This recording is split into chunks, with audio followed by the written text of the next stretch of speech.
All right. Welcome back to episode 9 of Something Wrong with the Podcast. It's your host, Julian. Before I go anywhere, call this number, 877-557-SWWP, to get in contact with me, your intrusive thought therapist. Forgive me for all the names I'm about to drop. I need a broom. I need a mop. I just thought that off top. That's pretty impressive. I just got back late yesterday from Austin, Texas. And when I tell you, that was one of the most fun trips I've ever had. I truthfully mean it. I met some of the best comedians. I met with some of my favorite musicians. And I really just want to spend a lot of time and talk through the week at hand. So let's dig in here. I fly out to Austin down in Texas way. First flight since all the problems with the flight, FAA, all the cuts, DI, all the buzzwords that get people up in a scare. Not going to lie, that stuff kind of ate at me a bit. I was a little nervous getting on that flight. Not so much getting on the flight. It was just when we took off, it was just a little weary of any bump or friction where in the past that didn't matter. I just understand that's a part of flying. And it annoyed me that I let all those videos and doom scrolls of accidents and the constant outpour of every incident that happens on a flight. I'm upset with myself that I let that affect me. But yeah, it wasn't the smoothest ride. It was a little bumpy. And yeah, I kind of had that unsettling stomach. We would drop elevation and bounce up and down. And it was like the Tower of Terror when you have like that stomach sink. Yeah, so that was a little iffy. But we landed safely, got off, felt that humidity. Well, that Austin heat hit me immediately. Well, not too humid at this time of year, but it was about 75, 80 degrees. It was lovely. I needed it. And I get to where I'm staying, and that first night was chill. And then we go into day 2, and I'm out there for some work stuff, and I'm doing an event with, it's pretty cool actually. It was with Bert Kreischer and Tom Segura in their vodka brand, Porosos. Shout out to those guys. And we had this amazing, beautiful home, supposed to be a 3-day party at this Airbnb. Well, it's a home. It's a very nice home in a neighborhood that is it's a residential neighborhood. So go to the house. Day 1 of the party is on Wednesday. It's supposed to be Wednesday, Thursday, Friday. Go to day 1. There's a pool, obviously multiple bar setups. Cold plunge, the leg sleeve things that athletes wear. There's a sauna, a jacuzzi, and it's a mix of everybody getting drunk and a bunch of wellness stuff. You can get a B12 vitamin shot. There was a masseuse on site. So you're just seeing all these different activities and all this stuff in the front yard throughout the home. Everyone was great. A lot of creators came through. Bert Kreischer and Tom Segura recorded a live podcast in the home, which was very cool. One of my good friends, Joaquin, DJ'd actually that event at the party, which is funny. I didn't know that was happening until that day. And after Bert and Tom record, I get some FaceTime with Tom, and we talk about television shows. I didn't know how big of a movie buff and how big of a show buff he was. Down there on site was KFC's from Barstool is friends with all these guys. So we were kind of moving around the party together, and he was introducing me to everybody, small talking, very good, great time. Tom, after our conversation, actually had to jet because he had to do a show in Sweden. So he wasn't able to stick around for the 3 days. He was like, I got to go. Like, lovely meeting you all. This was fun. I'm out. He pieces. Bert, I don't know how many people here are familiar with Bert Kreischer. He's known as the Machine, based on because of that's a moniker that he has. It's his best joke, and it's like his most famous joke, and is also just kind of who he is. He's a domineering presence. He can drink a lot, and he's always going to have his shirt off and be partying. And you hear a lot of stories, and you hear a lot of like the fanfare and the stories from other comedians, and I saw it firsthand, and holy shit, that is him to a T. So Bert, on the other hand, comes into like our room. We show him like what we're working on and stuff. He's amazing, loves it. And then he's in like a matching 2-piece outfit with these It's like linen shorts and a linen top. The linen top's already open. He's got the gut pouring out. He's never without a cup in his hand. He's always got a drink. He ends up going into the sauna, and a friend of mine is in the sauna with him. He drinks 5 beers while he's in the sauna, gets out of the sauna, cold plunges, drinking in there. He goes into the pool, does a shoey where he pour a beer in a shoe and he chugs out the shoe. Bert throws back probably 15 to 20 drinks throughout the party. And he's just hanging with everybody. We're all talking. People are jumping off the roof and into the pool. It kind of got a little rowdy towards the end there.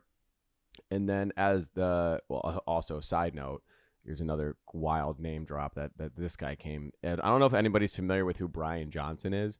Brian Johnson is the man that not created. He's the guy trying to live forever.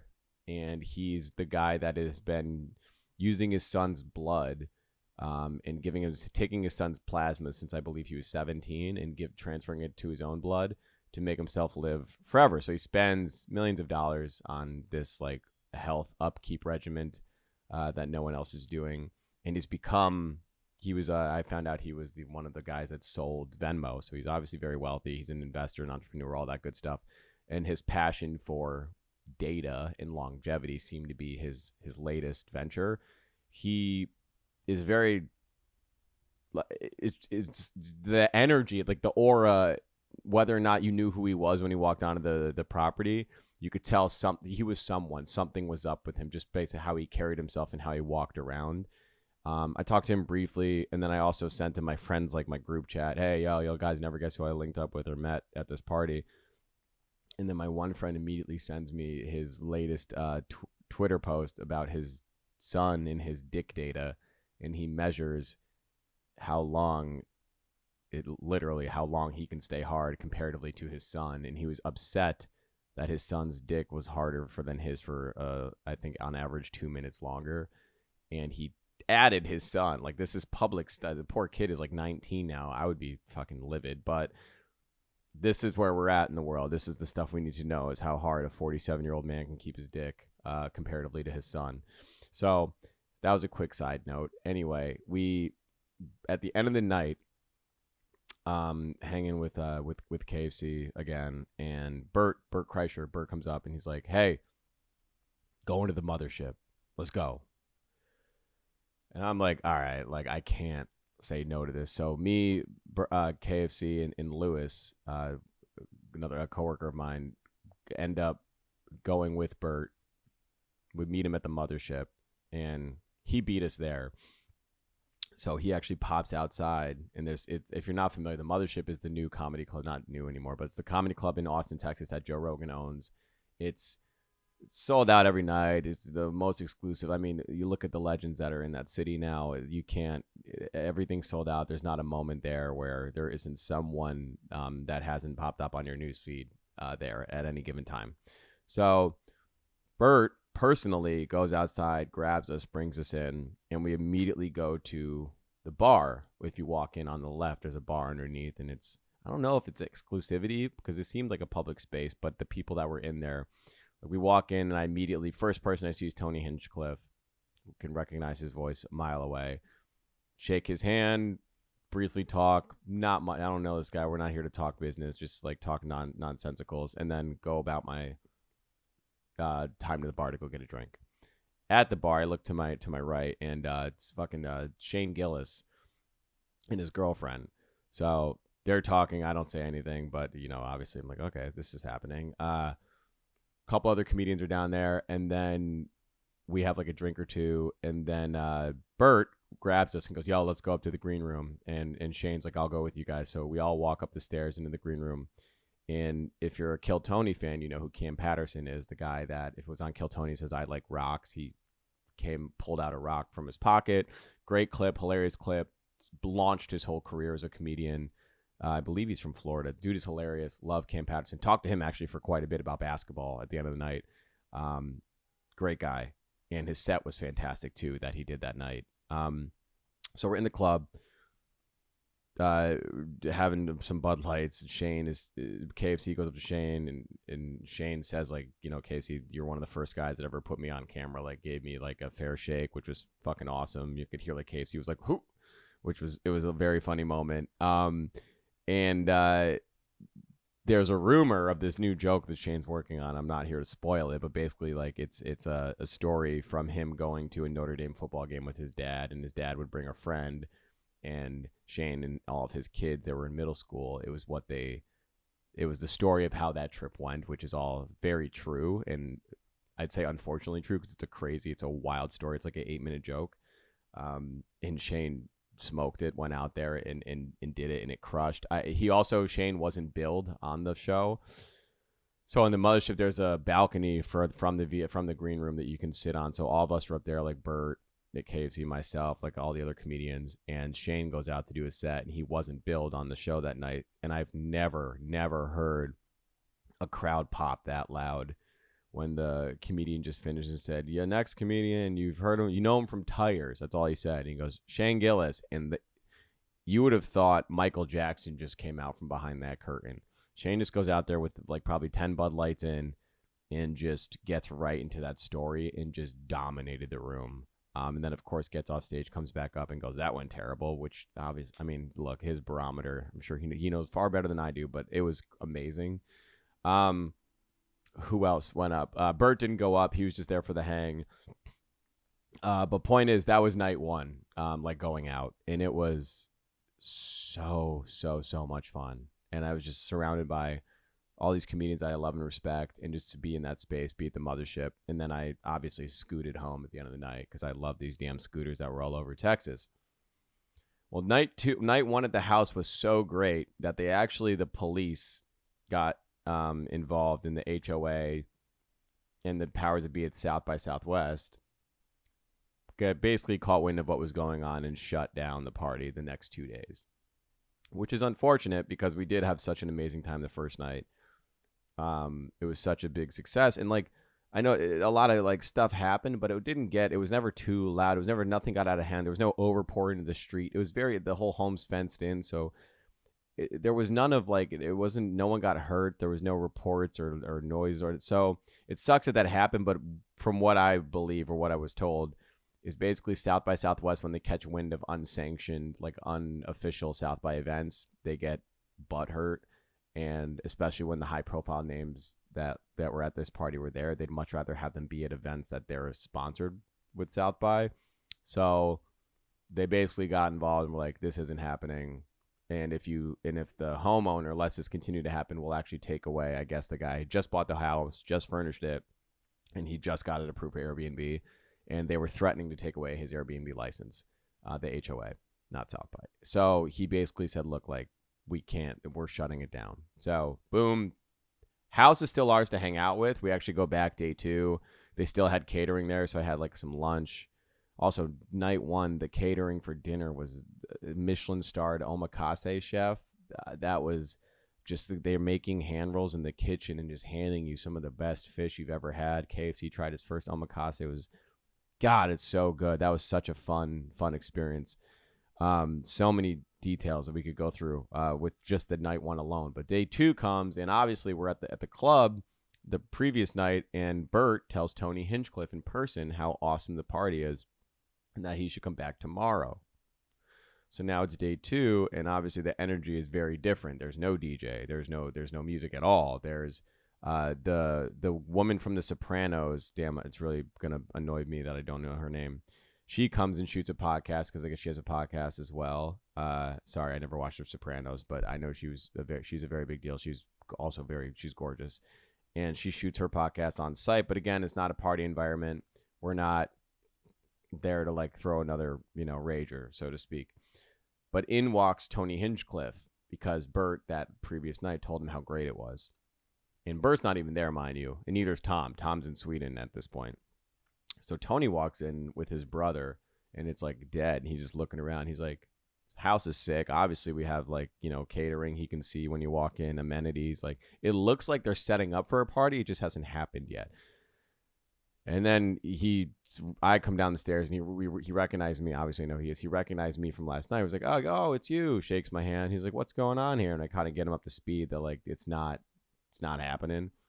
So then he just being like a good hang, just comes up, hangs out with us, and then we go downstairs, stand by the pool. He's just like, smoking some cigs, and his brother and I, his brother's older brother, we just start talking college football. We just start talking about NIL deals, sports in general, like the climate of student athletes, and with KFC and Tony, and it was just like a very chill, great conversation. Tony's someone that I have mixed feelings about. But in terms of being personable and like just like a good guy to just like shoot the shit with and just hang with, amazing. Also, same way I feel about Bert. I like personally his comedy and comedy style is not for me. I think like in the art itself, but after meeting him and spending like extended time with him and talking with him and hearing him tell stories, and seeing him go out of his way to not only invite us to the Mothership, but also accommodate us once we were there.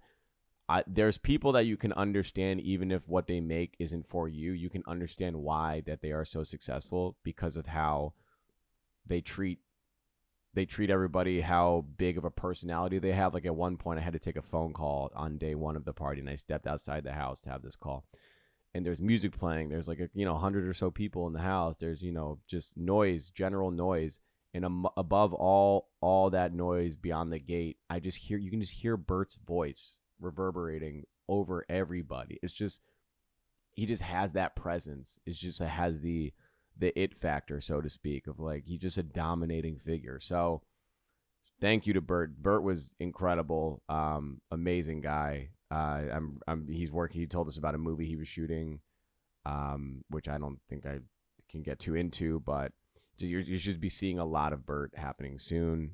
He also gave a girl a tattoo at that party, her very first tattoo, this cute young like mid-20s girl. I was like, okay, and Bert just like free hands it with like his stomach out, and he's just like blah, blah, but actually he did like a 4-leaf clover and it actually isn't terrible. But point is, the comedy experience with these guys in Austin was fantastic. I did not meet Rogan. Shane told us some stories in the green room which were hilarious. He's on his stopping by New York for a night and then going to London to do some shows. Yeah, but I geeked out, I nerded out, and I had a very good time with the comedians. Well, also while I was there, obviously a lot of music friends are in town. The Pangea guys were kind of my sponsors throughout the week in terms of night events once the work comedy hours shut down. And we're at this spot called Coconut Club, and at the top of these stairs, I see the back of a head, and I'm like, oh my God, that's Jameson. Which, if you know me, you know how much I love. Jameson's one of my favorite artists. He has that viral song, Soft Spot, which really put him on the map globally, which is amazing. I'm so happy for him. But if you're not familiar, do your due diligence. Go to his back catalog. Experience his music. He's in my personal top 5, and he has been since, I believe, 2016. When It Is came out, and then 2017, Whatever Makes You Happy came out. That album is top to bottom flawless. Go up to him, like reintroduce myself, and at this time I'm there with Ali, Mixed by Ali, and my buddy Luke. They just did a panel out there, so we're all out together. And Jameson and I talk, and he's like, "Yo, you just missed my show tonight, but like come tomorrow. Like here's my manager. Let's make sure you're all accommodated for tomorrow." Awesome. So then that next night comes around, go to Jameson's show. He kills it. He was out there because the state of Michigan was showcasing talent from Michigan over a 2-day period there at South by, and he was the headliner of both of these shows. And it was fucking awesome. I got to, hang out with him backstage. We talked about what stuff he's working on and got into like his new sounds and new creative direction. And then he goes out on stage, does an amazing show. Takes a half beat for an encore. We come back, hang out for a minute. It goes back out, rips encore, Bout It's the encore record. Place goes crazy. Comes back out, and then we just like hang out at the bar at the venue. He goes out, signs some vinyls, meets some people, takes some photos, and we just hung. And he's got some shows coming up in New York later this year that I plan on definitely going to at least one of those. But just exactly what you'd want from a guy like that. Just like fun. Obviously, undeniably one of the best musicians out right now.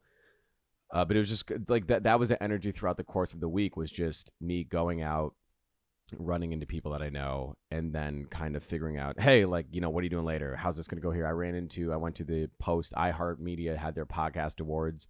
I went to the after party for the podcast awards, ran into quite a few people that I knew there. A girl that I knew from like 2017 when I first moved to New York. I was working with an artist that I knew at the time. Now she's like a well-known comedian and has her own show. It was just like one of those environments where everywhere I turned, everywhere I looked, there was someone that I knew in from years past or recently.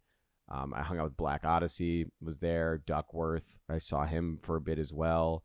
But honestly, the expectation was high going into that week. I didn't expect it to exceed everything I had thought. And I do want to apologize because I know I saw some of the comments from last episode, people saying you could change your thoughts about Texas. You always are critical of the South, which is true. I am very critical of the South for good reason, I think.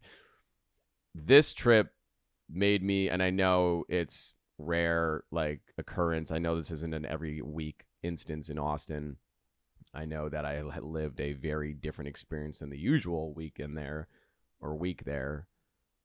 But this changed my perception of that, not that city. I've always had a good time in Austin, but I guess of the South. Just really that city, because it's not fair to say the South's great. I just loved a week I spent in Austin. The weather was great. It was early enough in the year that we didn't get the mugginess of Texas. Like it was just pure like 75, 80. It got a little hot, like a couple of days direct sunlight, but other than that, I mean, it was great. All these DJ events were outside. Jameson's show was an outdoor show. Like these podcast awards after party was outside. It's like I spent a lot of time outside, but it was comfortable at all times. I didn't need a jacket at any point. I was rolling around in t-shirts. Stopped by my buddy's store, Koyo. Shout out to Koyo at Politics. Got their new collab with Asics and a couple t-shirts. Like it was everything I'd want, and more. And I got a lot of new phone numbers, a lot of new contacts, people that I will connect with, and hopefully have some of them on this show. But if not, work on stuff with them off camera. But yeah, it was a very, very exciting and overwhelming weekend. I had the last night I was in Austin, there was a creator that I've been working with. His name's Zach Justice, very funny kid. And he had myself and a coworker of mine, he invited us to this event at this home called, oh, it's going to bother me. What's the name of the house? It's literally a piece of art. It starts with a B. I'm going to look it up right now. But basically, I didn't know Austin, Texas had like a Hollywood Hills equivalent.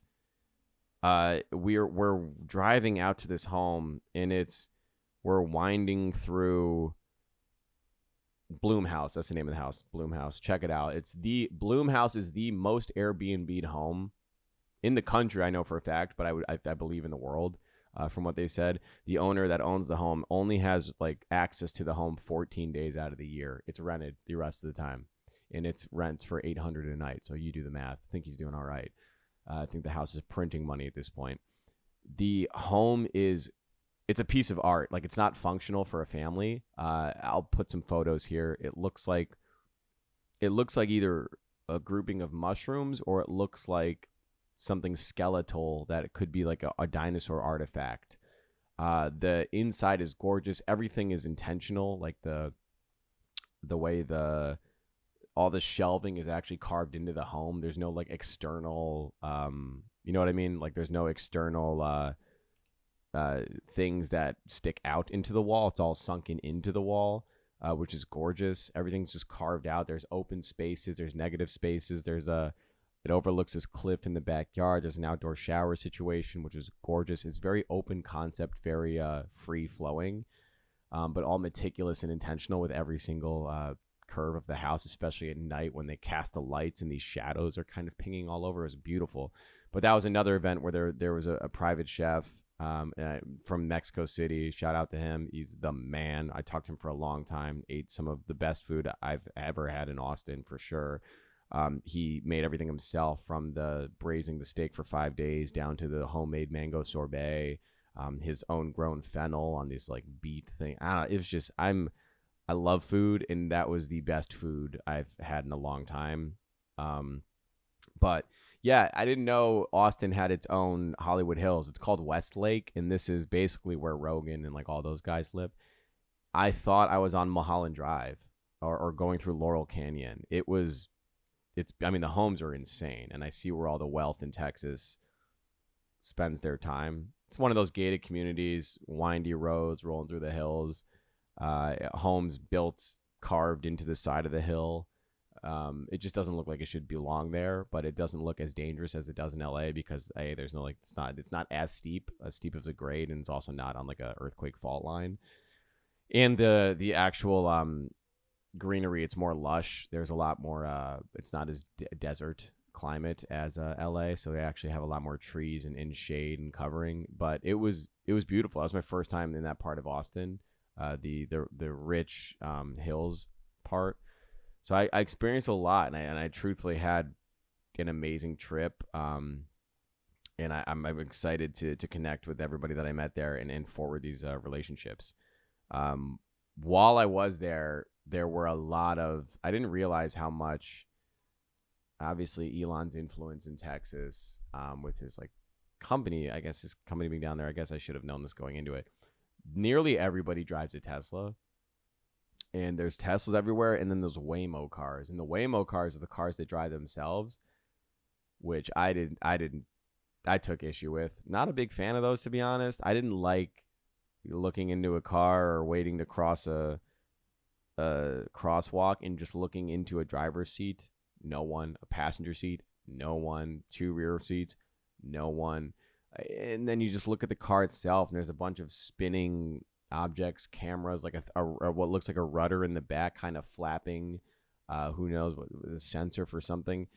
And it's just, I don't know. Maybe this is the point where I become the old guy, the old head, but it didn't do it for me. That stuff doesn't excite me. Cause I don't know. Maybe I'm odd for that, but I don't have those in New York. We don't have those here. So to see them, not just experience them, but to see them everywhere, was a little jarring. And then I was told that they're you can book them through Uber. They're a little more expensive than your average Uber ride, but people, book them for basically for the tourist angle. I guess they're safe. They do a good job. They get you from A to B, but people like to get in the back and then just kind of film the fact that there's nobody in the front of the car. Would I do that? No. I'm saying this now, but I'm sure like next week I'll be in a Waymo. I just don't have any plans to doing that. I was very content walking where I could walk because Austin's not that much of a walking city. But scootering is as much as I can. Scootering is definitely my favorite mode of transportation if it's not walking. I think I like having the air and the breeze of being outside. I don't like the confines of a car, especially when I'm not in control. I'm not a big fan of driving myself, but I like the scooter because I can kind of do and move freely, and you have to respect the rules of the road, but not to the extent of a car. You still kind of have like your freeness to kind of, cut turns early or go if you have a red, but there's no cars coming. I just kind of like moving to that like that. So while I was in Austin, a couple conversations did happen actually with Tony Hinchcliffe and his brother. We were talking about Bill Belichick and his girlfriend, and certainly, sure enough, a couple days later, she posted these photos of them at the beach. Now, Bill is a smooth 50 years older than her. Spring break for him, probably at that time when he was a kid, meant to go work on the farm or go enlist in the fucking Vietnam War or do something that was contributing to society, not just get fucked up on a beach in Fort Lauderdale or evade cops in Myrtle Beach, or Jersey City, or wherever the hell people spring break. Not Jersey City. No one goes there. These photos are, what can you say about this guy at this point? Talk about someone that's really on truly I don't give a fuck mode. Bill Belichick is out here doing yoga poses. I don't think Bill Belichick's ever laid on his back. I think he sleeps standing upright. The guy's a vampire and a sloth at the same time. I want to make fun of him. Like my core wants to shit on him. But he's living like the twilight years of his life. I know he's supposed to be retired, but he's taking back coaching again. They're happily moving in together at Chapel Hill. Fine. But I like that he's in like I don't give a fuck mode, and he's also letting her parade him all over her Instagram, which is very, very, very funny to me. That she's out here on spring break doing all these poses, showing off, her body, and Bill's just like, just there for the ride, man. And I think if she plays this smart, Bill's 75. Let's give him another 20 years. 85. Say he goes till 95. He's not the healthiest guy out there, and he works pretty hard. Let's give him 90, 85. Fuck it. Let's give him 10 more years. For 15. 90. She's only 24. So she'll be sub 40. If she carries this enough to weasel her way into the will, I mean, this girl, she's the modern day Anna Nicole. I mean, this could be, we were laughing at them, we're giggling and ha kiki. They're both getting what they want. He's happy, just parading her around, and she's in it. 10 years of hard work, 10 years of dealing with him and him coaching and showing him off on Instagram. She's putting in hard work. These are the tough years. These are the build years, the grind years. She will sail off into the sunset with all that Patriots money. She can take all of his cut hoodies and either keep them as sentimental tokens or post them on eBay or Grailed and make a killing off of those things. I'm sure she'll even get a Super Bowl ring or two out of this. She could just open up a museum of all his old shit and charge people $10. I think she's good for life because of this seemingly like whatever shill of a relationship this is. But can't knock it, man. I mean, they're going down to a college town. They're going to be on Chapel Hill. I'm pretty sure Brady's going to try to broker that deal to get Bill back in Vegas. The contract in North Carolina basically is like, yeah, we'll pay you whatever you want, and you can also leave whenever you want. So that's pretty nice situation for him once he's ready to get the hell out of there. Which I wouldn't be surprised if things don't go well in Vegas in week whatever, and Brady uses his one call to get Bill back in the field. I could see that happening. So excited to keep an eye out in this relationship. Love is love. I'm happy for them. I want a love like this. This looks adorable. Could I fall for a woman that's 50 years my senior? Hell fucking no.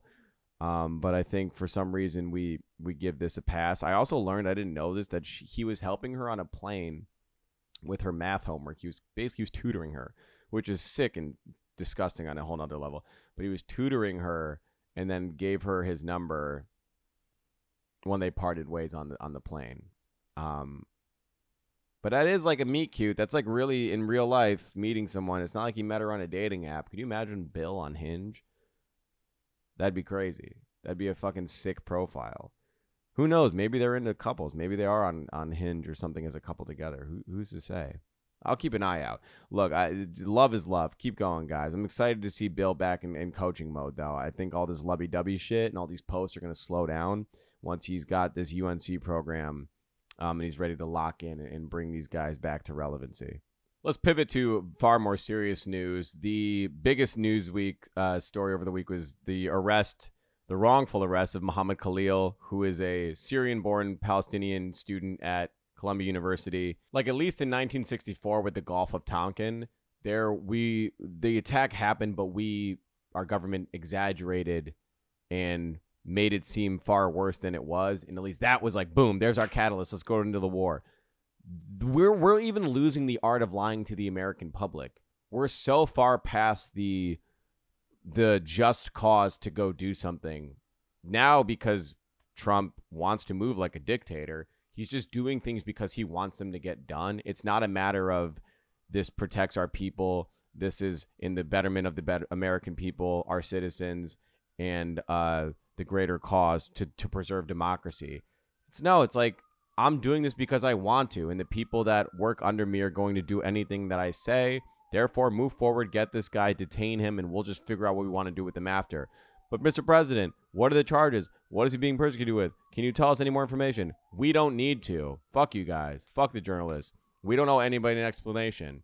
That's a very, very scary place to be in. I know a lot of people that if you may be pro-Israeli or pro-Zionist, you're like, this is great, this is beautiful. This isn't good. It's not good for you either. what they're doing mirrors the very thing that happened to you and your ancestors. It's just shitty patterns revealing themselves and becoming true again today.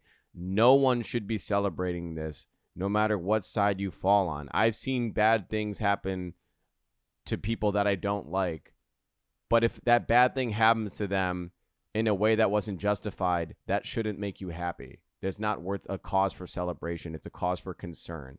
And I'm very, very concerned with people. Well, obviously, Muhammad and his wife, who's due any time. Now she has this stress, and this baby's going to be born into a fucked up, broken family in a country that they're not even welcomed in, and all that stress that does to her womb itself.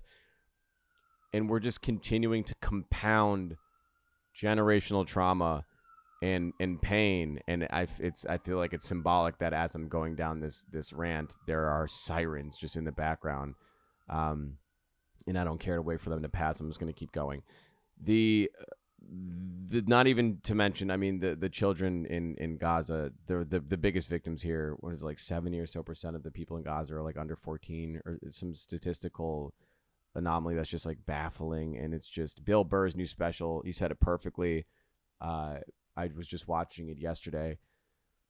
He's saying the people of Gaza, well, there are going to be kids that die. There's going to be casualties. He's like, that doesn't have to be the case. Fucking work around them. You don't punch. He said the comparison he said is if I get in an argument with my neighbor and he's holding his kid, I don't punch the baby to then hit the neighbor. You fucking throw a hook. You work around the kid.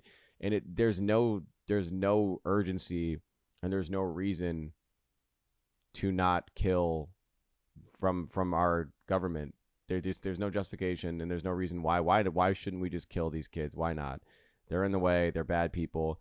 They're not human. They're subhuman to the Israeli soldiers, to the people that our government's been funding. Like, it's disgusting, and unfortunately, it's not going to end anytime soon. I think that piece of land is one of many dominoes that are going to fall.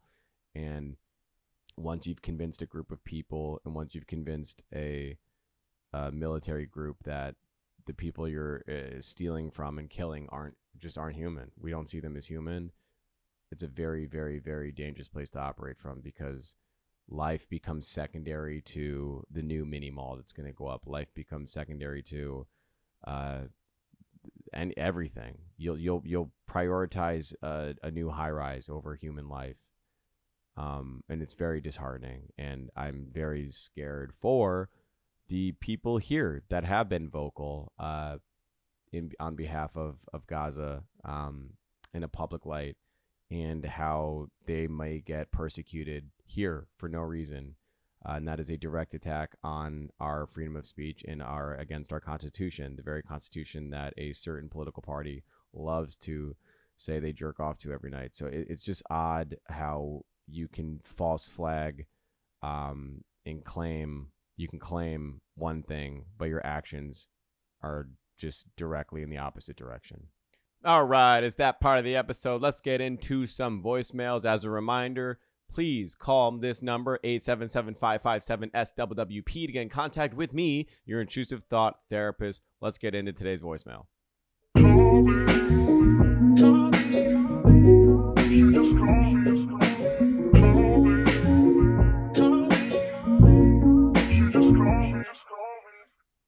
Yo, what up, Julian? What up? Let's see. So I recently connected with a homie I went to high school with.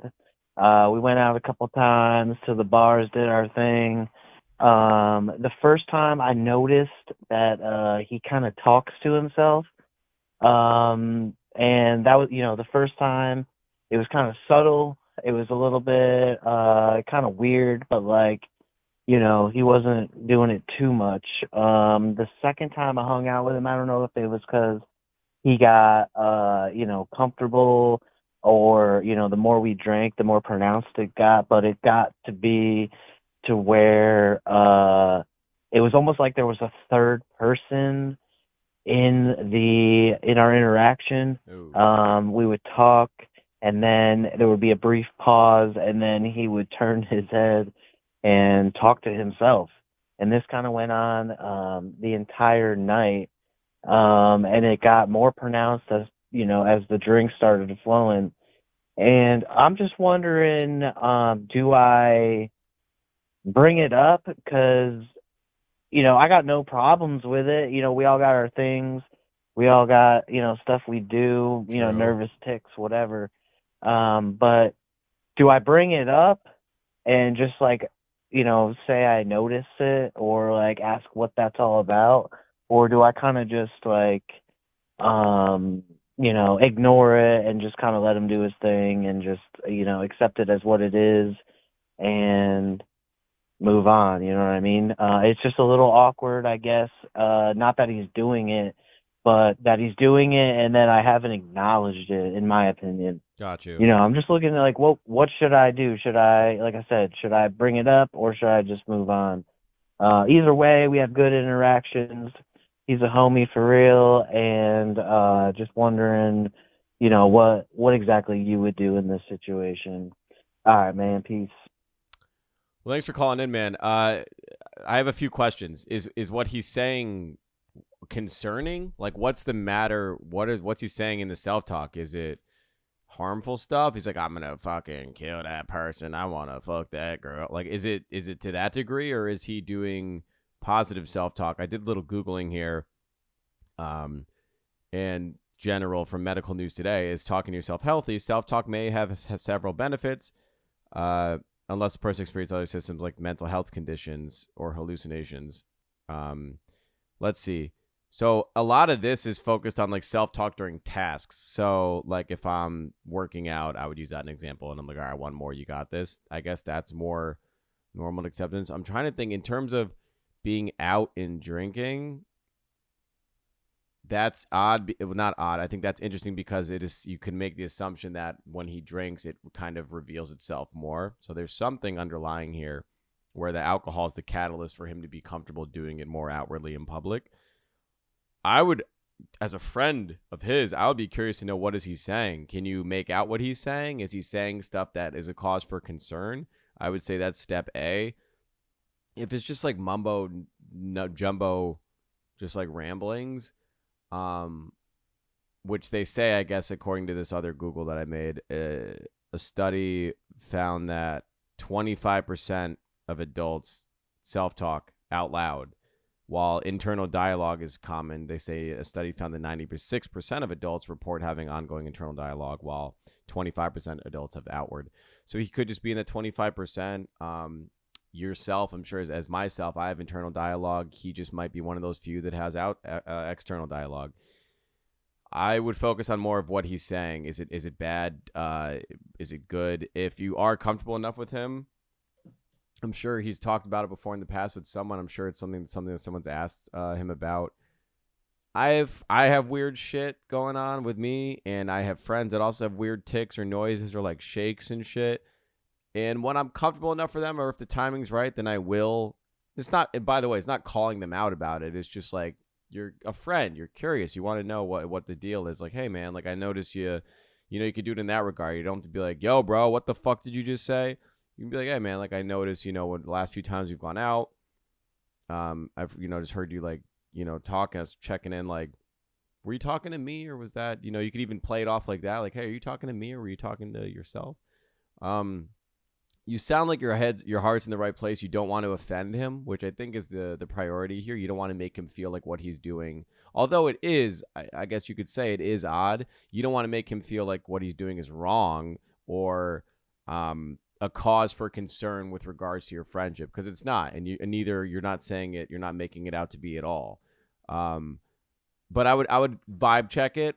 If you do address it, if you do bring it up, maybe do it in a setting where it's just the two of you. Or you said he's a friend from high school. If you have other mutual friends in that group, or other people that you're reconnecting with, maybe one of them knows what the deal is, and you could ask them, like, hey, have you noticed homeboy, four beers in, he starts a little side conversation with himself. Maybe one of them has already had that conversation with them, and you could get some clarity from them. And then you also have to weigh this, like, how much more peace is it going to give you to know this? If you do a little bit of research, like I just did, people talk to themselves, sometimes outwardly, in some cases. he could just be one of those guys. If you fuck with him as a friend and if you like you're spending time together, like, is this interfering with you guys meeting girls? Is this interfering with you guys getting laid? I understand in your dynamic, it might be like, oh shit, like you don't want to be looked at as like I'm hanging with the weird guys talking to himself. But if you really fuck with him and that's your homie, then that shouldn't be of concern. Like if that's my guy, then whatever, man. Like, do your thing. I have friends that do weird shit. I do weird shit. So if you're cool with it, man, just like let it rock. And yeah, do your research. And I would listen to what he's saying, because I think that could give you some insight. And is it only happening when he's drinking? You keep saying when he's drinking. I'm curious if this is just like a secondary symptom of him when he's inebriated. And maybe while he's drinking isn't the best time to have that conversation. If you do address it, maybe bring it up when you guys are sober. Underrated value in having sober conversations with your friends. Not everything that's deep needs to be done when you guys are like a half a 40 in, or 3/4 of the way through a bottle of vodka. You can have real conversations as men without being fucked up. It's true. It's funny, my friend Boz put out an album called We Only Talk About Real Shit When We're Fucked Up. I remember that inception when he was creating that idea, which is true for most men. We like to have these conversations when we're hammered at like 4 or 5 a.m. at the end of the night. And I remember having those conversations with him in particular and our other friends, and then deciding, like, for myself that I don't want to have those.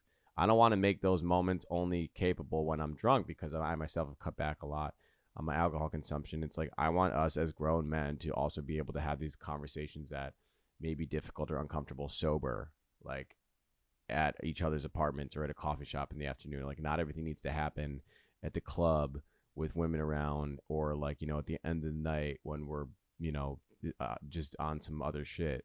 You can really get to know your friends and loved ones on a Sunday afternoon, sharing tea.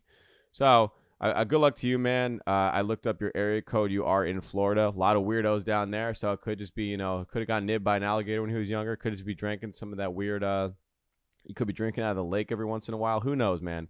I'm good. Glad you guys are reconnected. Keep the friendship going, man. This guy sounds fine. I think you're fine. And if it's a cause for concern, just ask him about it when you guys aren't drinking. I think that's probably your best option. All right, guys, it's been a hell of a week. Shout out to all the beautiful and good people in Austin that I connected with, that are my good friends that I ran into, and the people that I was actually able to meet along the way. Nothing but great things to say about Austin, at least for the time being. Excited to get back on the road and travel around. I do have some fun things planned. Hopefully I will be shooting in another location on one of these trips. But yeah, guys, it's Tuesday. The week is just starting. Have a blessed and beautiful week. I love you, and you will hear from me soon. Cheers. Something wrong with the pussy.